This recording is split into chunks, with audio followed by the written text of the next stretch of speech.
Hey guys, Miha here with Creative Business Build, and in today's video I wanted to answer a question I got from Abba. I hope I pronounced your name correctly. And Abba is saying,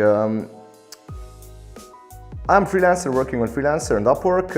I have seen a couple of your videos and my main question is, how do you make sure that the client pays you? In all these portals they have a common account where the employer amount is fixed if he's awarding a project to someone. So on the other hand, contacting clients on your own won't give you that assurance. That is basically the benefit of using Freelancer and Upwork, because they keep the money in the escrow account and it makes sure that as a freelancer you will get paid. But if you're working outside of Freelancer and Upwork, there are a lot of things that you can do to ensure that you'll actually get paid for your work. So I will explain that in today's video.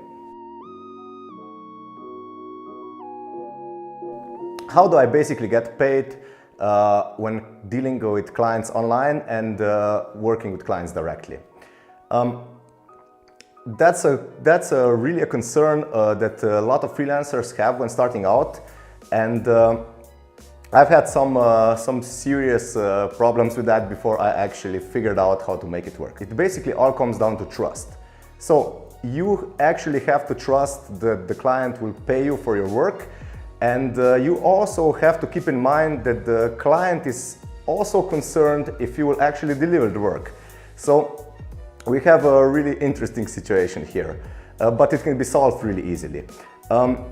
What I recommend to do is get a lot of social proof. That means that you've got a big portfolio and a really powerful LinkedIn profile, so the clients will actually trust you much easier. Another thing is to create effective payment plans when you create project proposals. So, for example, you could charge a portion of the whole project in advance. And that usually works for me. So if there's a project and there's a certain amount of money that it's actually worth, I charge a 50% or 30% upfront. That works for me because I already have a lot of social proof with my clients, and I usually get clients from referrals these days. But when getting in touch with new clients, there's another thing that you can do, and that's to create milestones, to create project payment milestones, so that you get paid once you deliver the first part of the project. There's a bit of risk involved in that, because you're actually risking that you're actually creating the work in advance and for free, and you're not sure if the client will pay for that. So you really need to screen your clients. And before you decide to go that way, you want to make sure that the client is legit and that they actually also have a lot of social proof, and that they will actually pay for that. There are also a couple of things that you can do. Always, if you deliver work upfront without getting paid for the first part of the project, always use watermarks on all your videos or graphics or stuff like that, and make sure that the client cannot use that work unless they pay you and you basically deliver the source files or the files that they can use for their business.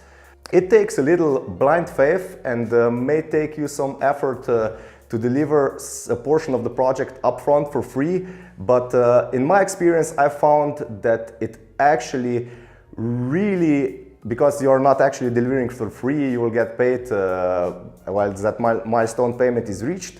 But I found that it's a really good way to build trust with clients, because clients are also concerned that maybe you won't deliver the work, or the work won't be the quality that they desired. So if you offer them to create the first half or first third of the project, or maybe some concepts for free, not for free, but before you get the first payment, you are actually showing them that you're a trustworthy person, and they will trust you much faster. And it's also, when I've done that, it's actually never happened that I didn't get paid for that first part of the project. And it's a really good way to build trust and a good business relationship. Because the next time you'll be working with this client, they won't have a problem paying you upfront for maybe the whole project or 50% of the project. But keep in mind there's a bit of risk involved. So my recommendation would be that when you're first starting a project with a new client, ask for the payment upfront, and if they have any objections to that, offer them this option, that you will basically create the first part of the project before you get the first milestone payment. I found that it works great, and I've actually never had a bad experience using this process. Another thing that's really useful is to use the right payment processor. I personally prefer PayPal or Stripe. There are numerous others that enable you to basically issue invoices to people and they can pay. But I would really avoid bank transfers, because if you're working with clients from the other part of the world or from another country, bank transfers usually take a couple of days or up to a week to get processed. On the other hand, with PayPal, you instantly get a notification once the client pays for that first part of the project or for the whole project. And it doesn't give the client the option to delay your payment or to say that they've actually released the funds and they should be there in a couple of days. I really got burned with bank transfers a couple of times, and I think that it's really a good idea to use a payment processor like PayPal or a similar gateway that enables you to charge for your projects directly. Also, PayPal has a lot of social proof. So when you issue an invoice via PayPal, the client will also trust you much easier. So these are my thoughts on and experiences on getting paid from clients and making sure that you get paid for your project.